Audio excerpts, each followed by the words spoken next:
Welcome to Elden Ring. I can't believe we finally made it to the launch. First things first, let's beat the tutorial boss. I mean, I call it a tutorial boss, but this place isn't a tutorial. You're not going to learn much here.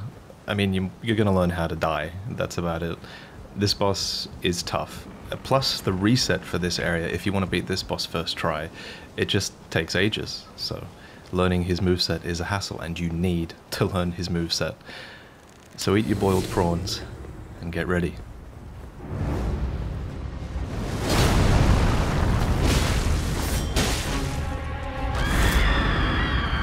So you're probably wondering, what's the reward for beating this boss? Is it worth it?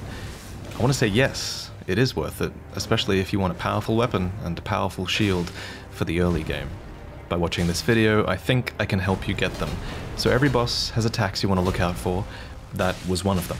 It's very exploitable, and so is this.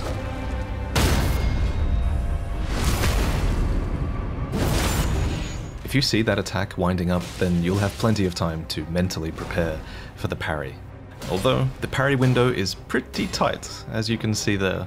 So if you try this, you're going to want to choose a class with a 100% physical block shield. The Vagabond and the Confessor both have one. The Vagabond has a lot more health and better armor than the Confessor, but the Confessor has a heal, which means there's a little bit of room for error. But the best starting class, for this encounter anyway, is definitely the Samurai. I mean, he comes with a longbow and a ton of arrows and a really good longbow weapon art that just lets you destroy this boss from range. You don't even have to really learn the intricacies of too many of his attacks.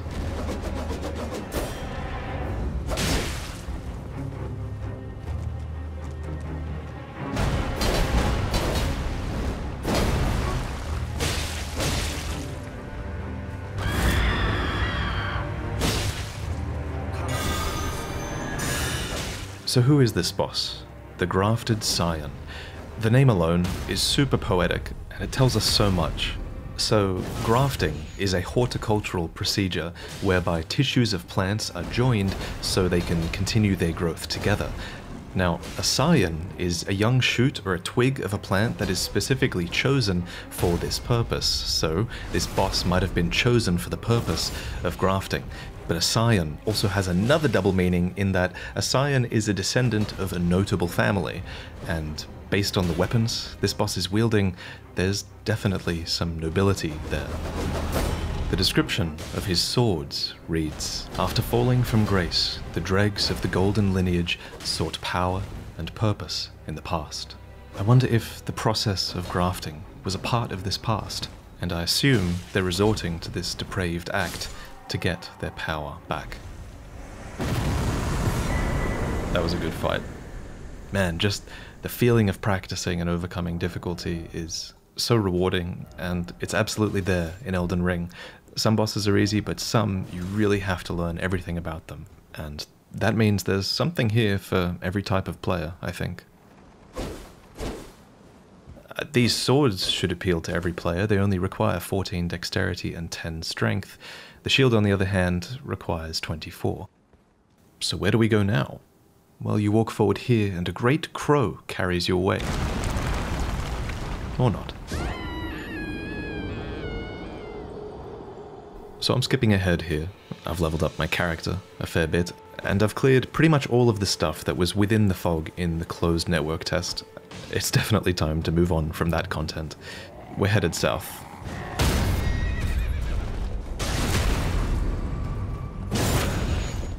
So the concept with this edited playthrough is to have a really good 30-35 minute session with the game, going through a lot of really good story beats and exciting gameplay encounters and showing great things that you might have missed and showing off tips, everything. So this route that I'm taking through the world, it's really heavily planned out, but it has to be executed perfectly in my eyes, and I've actually attempted this run multiple times by reloading my saves. I was pretty happy with how this one went.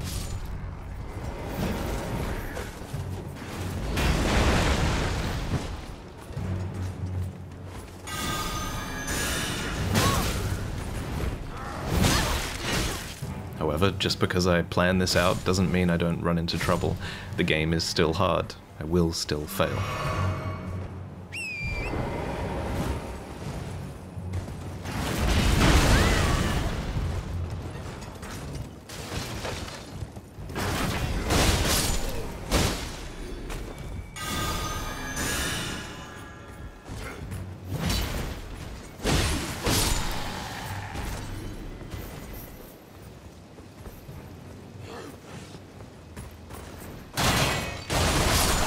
Yeah, so that attack is very cool.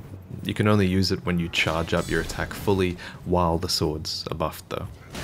So these soldiers that we're fighting, they are soldiers of Godric, who resides in Stormvale Castle. Upon their tabard is a lion crest, and it's the same lion crest that was upon the shield that we got from killing the Grafted Scion. According to that shield, the lion emblem depicted is Sarosh, an aged counselor who guides the golden lineage. But the golden lineage is clearly in disrepair, and these soldiers are not in complete control of this area. Hello? Is somebody there? Might I bend your ear for a moment, please? My name is Irina. I've escaped from Castle Morne, to the south. The servants there have rebelled.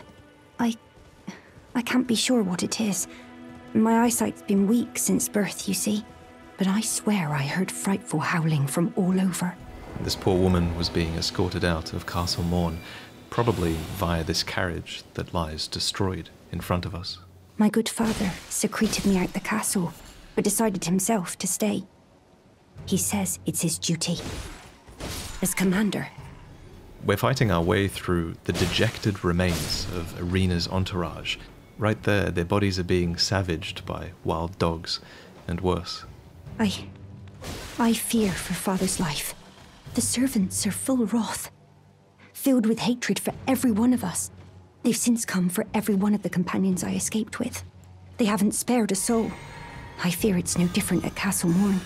Please, I implore you, would you mind taking a letter to my father at the castle? My soul wishes that he escape, even if his honor should be the price. What's so amazing about that whole sequence is just how well it tells the story through the environment, but also how well it humanizes all of the enemies we just faced. That doesn't happen very often in Souls games, but it adds so much to the world. You know, those beastly creatures were former servants of Castle Morne, which we're heading to now, and those soldiers of Godric, those were simple soldiers enlisted to defend a noble on her escape out of the castle. The giant was pulling the ruined carriage, the dogs were feasting upon their corpses. There was a story there, if you're paying attention to it. Right now, I'm prepping for what is probably the most difficult encounter in this run. It's a boss fight that only shows up at night against the Night Cavalry, one of those riders that was featured in a previous story cutscene where they were talking about the Rune of Death being stolen.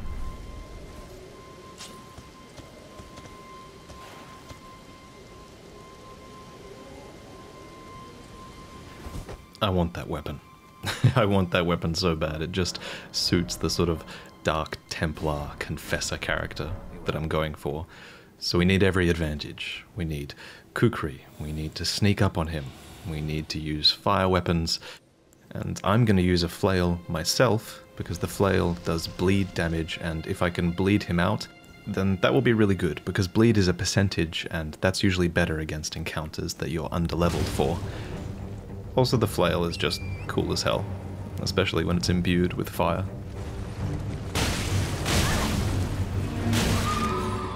I think the best strategy while you're mounted against this guy is to try to stay behind him. And it's worth remembering that you can quickly change directions while doing mounted combat by doing a double jump.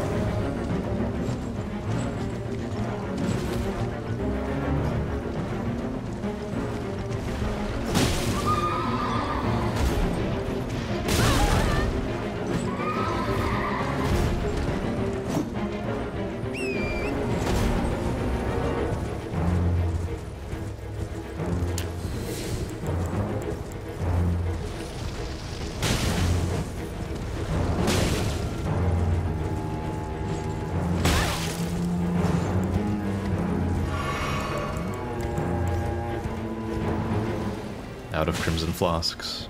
Not looking too good. So I try to pull out the kukri, because I forgot to equip them. I desperately want to bleed this guy, or kill his horse, so I can even the odds. You'll be surprised how much damage you can do when he's off the horse.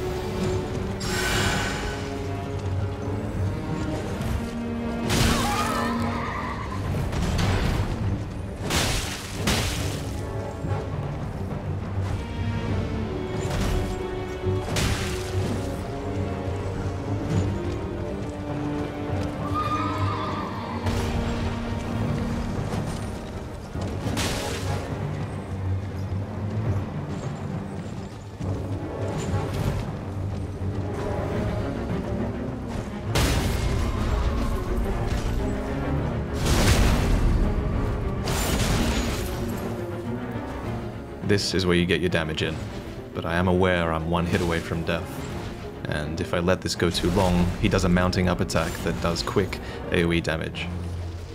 So I decide to keep my distance.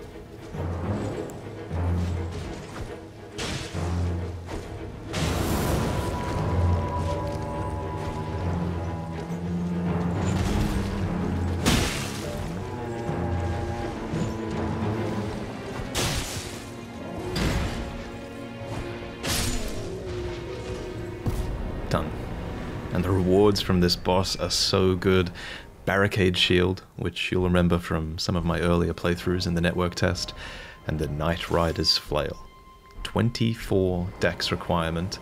That's why I have like no health, but I do decent damage now, at least. After I'm done applying the Ashes of War, it's time to go to Roundtable Hold. This is a place that you'll unlock after defeating Margit, as Melina invites you there.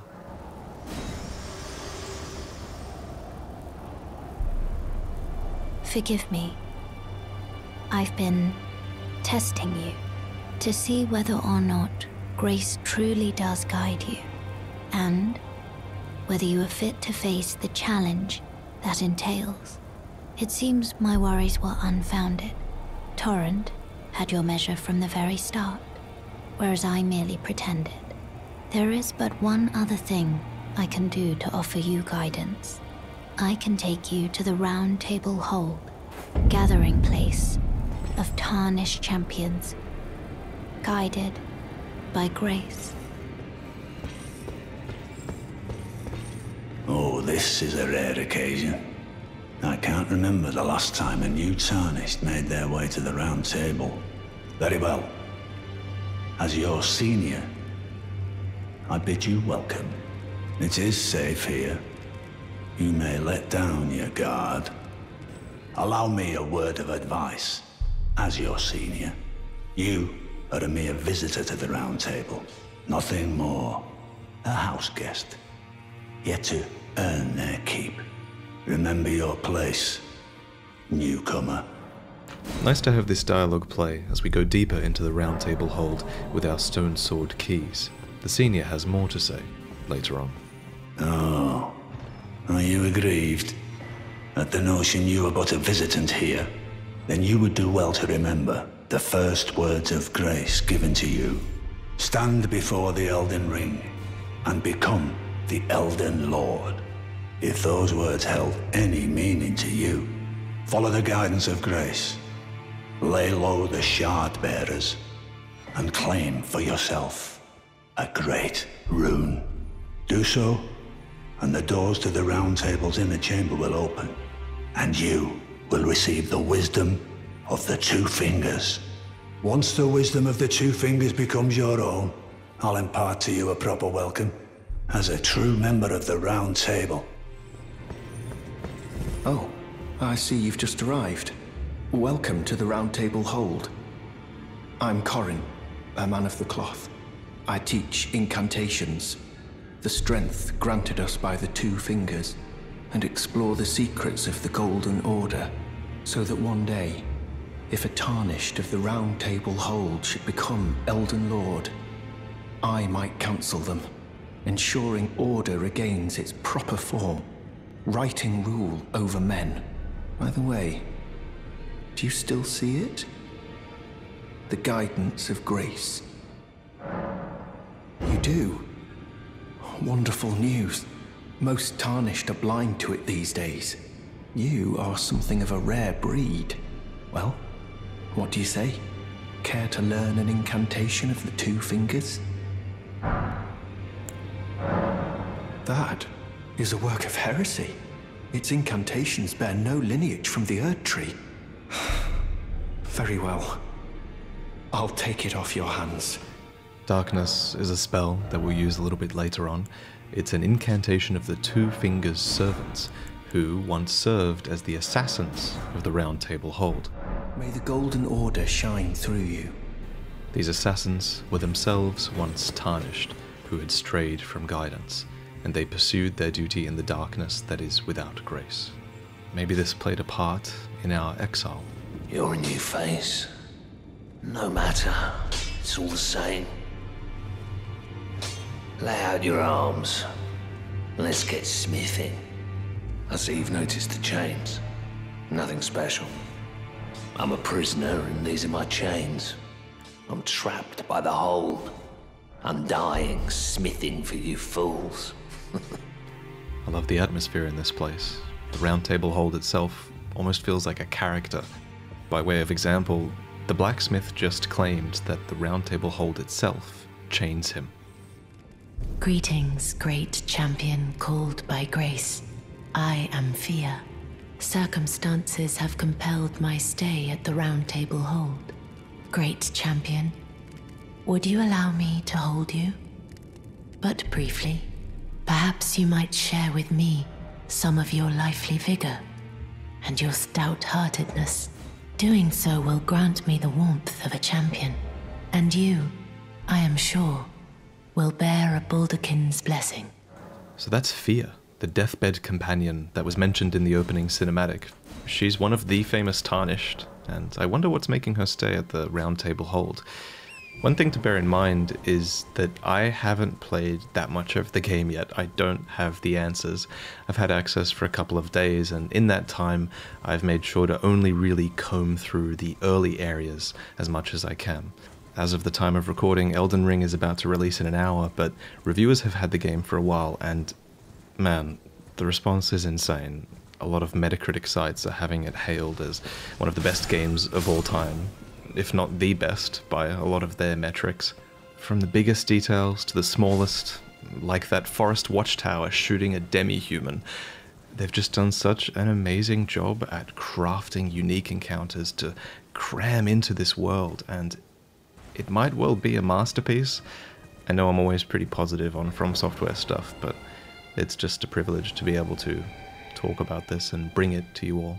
I hope I can do it justice, you know, that's the goal. One interesting encounter is with these candlestick phantoms that lead you to points of interest. I look at where this one's going and I realize there's a little ledge underneath me that I can jump down to. This leads to the Earthbore Cave. I think the name is implying that something has burrowed into this place. There's so much to explore, I kind of forgot we're supposed to be on a quest to reach Irina's father. It's so easy to get distracted. Gotta explore the cave though. I mean, look at that chest over there.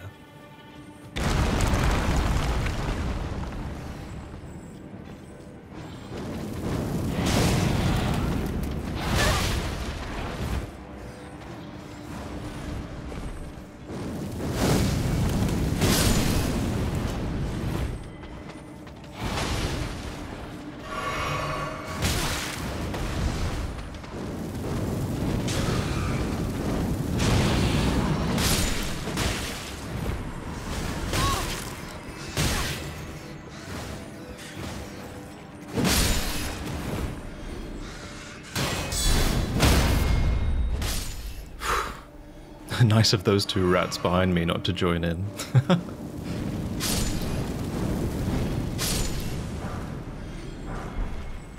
I like that they give you kukri here. It's a bit of a hint, I think, that the next boss is a bit weak to bleed attacks, which is usually the case for most beastly creatures. Bleed and fire. That's the way to go.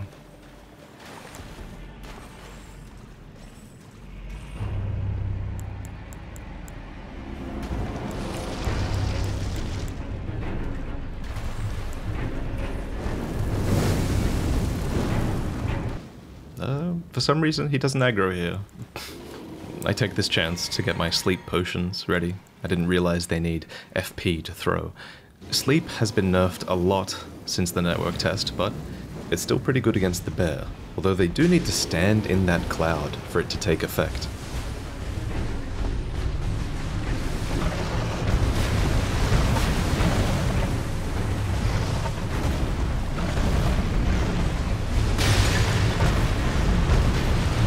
The bear's asleep now.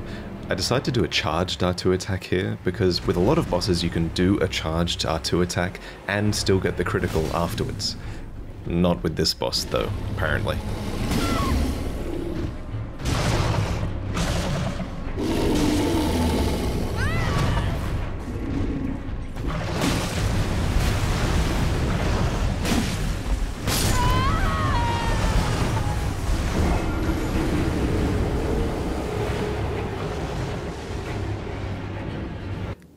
Alright, I'm head out.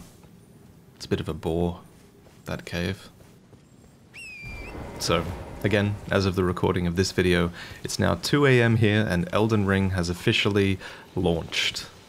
It's an awkward place to be in as a creator, because all I want to do is just play through this game completely and not think about content at all, but at the same time, I have to think about the content. It's my job. And it's something that I enjoy. I enjoy bringing this game to you all through my videos, and that is part of the enjoyment I get out of a game release. You know, it's not just playing the game for me, it's creating content about it. That said, I get this fear of missing out. You know what I mean? Like, I've just been hearing fellow reviewers talking and venting about how amazing this game is, and I am only in the early stages of the game, and a part of me just wants to catch up and rush through it, but I have to stop myself thinking that way, you know? Like, fear of missing out is an awful feeling, and I just want to take my time with this game and really, really savor it, and I think that's something we should all remember. Like, don't just rush to the end of this game, don't just rush through it. They've spent so long crafting experiences, and you should do your best to take your time. In a recent video we talked a lot about what these enemies are doing. They're unleashing the flame of frenzy from their eyes. The flame of frenzy is essentially like a sort of eldritch truth. It's something they've seen that is driving them mad. And the crazy thing about it is that it can affect rats as well. They infest this church of Marika that we're coming up on now.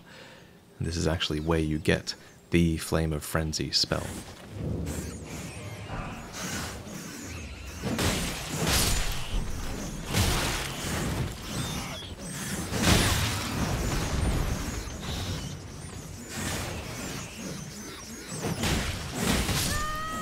Okay, I'll be honest. I died on purpose here. No, I had merch about that animation, so I kind of needed to work it in somehow. This incredible piece of artwork, inspired by the Flame of Frenzy, was worked on by Chun Lo, who does an amazing job with all my Teespring designs. So if you need a hoodie or a shirt, or if you just want to support what I'm doing on the channel, then check it out. Finally, in the distance is Castle Morne, the place that Irina wants us to visit to find her father. A funny thing about Morne and Irina, those two names are very heavily featured in Dark Souls 3. Irina was a blind faith character in that, and Morne was her Kareem companion. She was in training to become a firekeeper, and she was inseparable from him. Funny that they reuse similar concepts like that.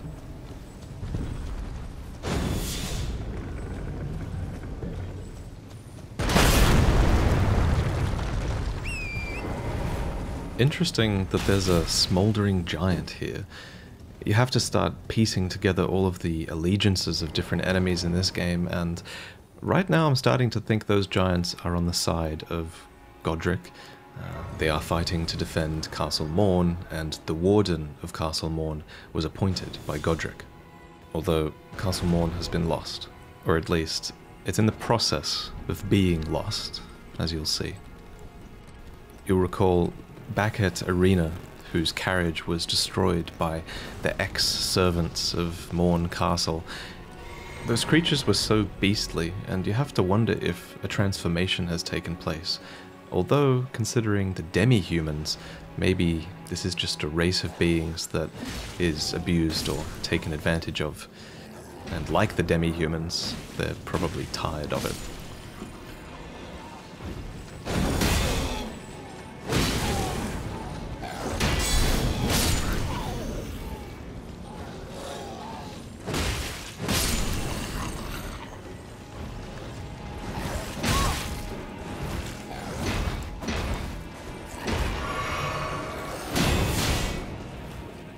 So this fight is going pretty poorly. When you do 6 rolls in a row like that, that's how you know. Good thing I have my get out of jail free card. Darkness.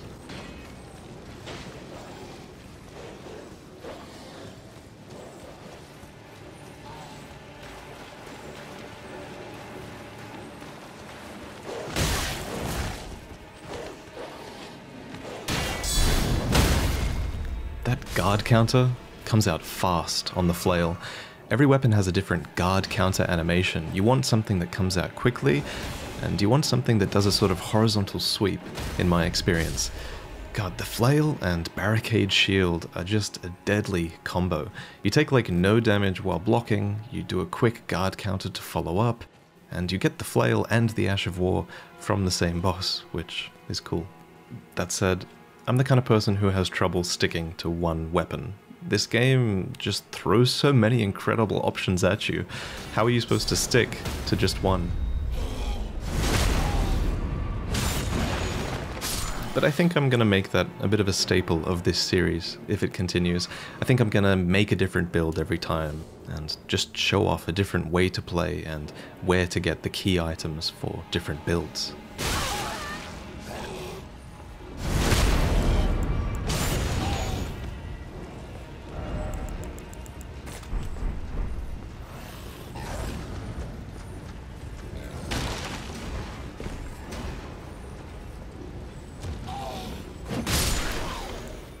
Man, I was gonna have a sick roleplay here, where I like sneak through using Assassin's approach while they all fight.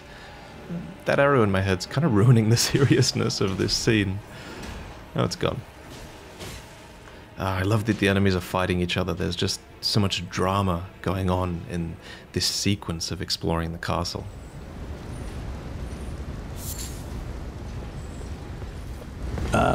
There's a face I've not seen before. I'm Edgar, warden of this castle, as ordained by Lord Godric himself.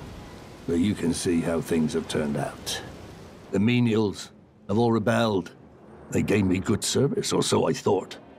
But it seems it was all an act. Foul creatures, as it said, and true enough, they're foul inside and out. I'm sorry to disappoint you, but whatever you've come here to do, I'm afraid Castle Morne won't hold much longer. Of course, this is Irina's father, and you can give him her letter. I see. From Irina. Thank you. I'm in your debt, but I can't leave yet. Even if the castle should fall, as commander, I must remain to ensure the treasured sword of Morne does not fall into the wrong hands.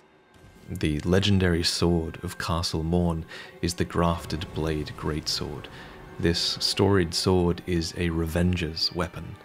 I'll explain more when I find it, but it's important to note at this stage that the story of Castle Morne is one that is mired in themes of vengeance and revenge. These themes played a part in the ancient past of Castle Morne, which we'll talk about in a moment, but these themes of revenge are playing out in the present as well, against the nobility.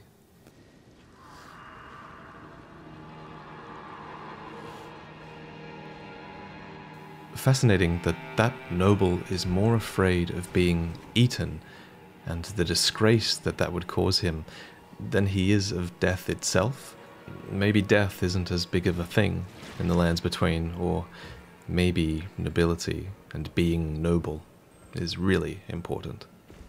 If you see Irina, do tell her that her father will come for her once he's fulfilled his duty.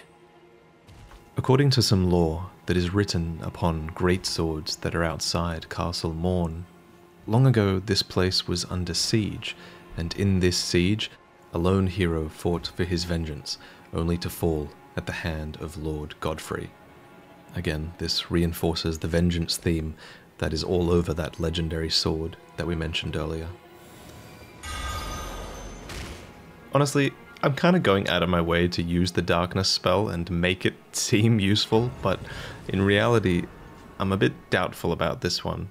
Although, maybe it's supposed to be used offensively instead of defensively, because while enemies are blinded, they are very, very easy to backstab. So in this upcoming boss, I use my spirit summons for the first time, and I think it's my kind of informal rule that I'll use spirit summons if I'm having a lot of trouble with a boss, or maybe if it's like a main boss kind of thing. In general though, I've noticed spirit summons can make some encounters ridiculously easy, although some bosses are also absurdly difficult.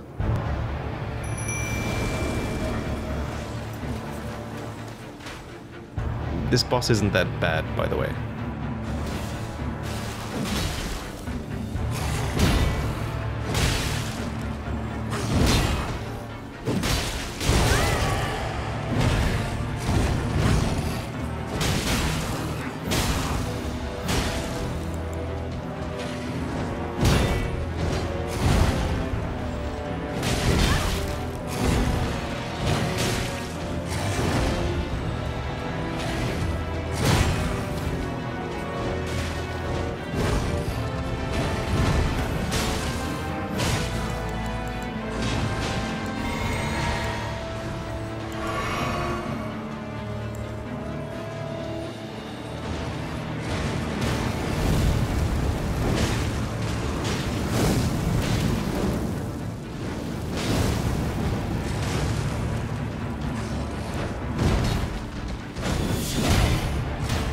I should be doing guard counters here.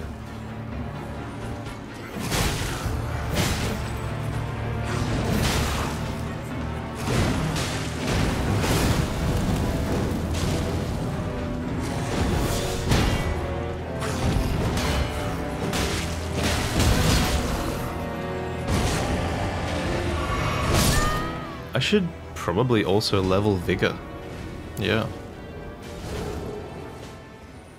In my next fight with this boss, I decide to use the Boulderkin's Blessing, which is the blessing we got from Fia, the Deathbed Companion. These blessings are a powerful buff that consumes FP, and also they use up some of your maximum health while you have them in your inventory, so it's best to find an opportunity for them as soon as possible. You are very warm. What you felt light up inside you was a Boulderkin's blessing. Though it is but a fleeting thing, I am afraid. Come back to me, should you require another. I will take you in my arms as often as you need. This Boulderkin's Blessing increases your poise, which is admittedly not very good against a boss that can one-shot you, but hey, at least it gave me a little bit of my health back.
So we recover this Sword of Vengeance and return it to Edgar.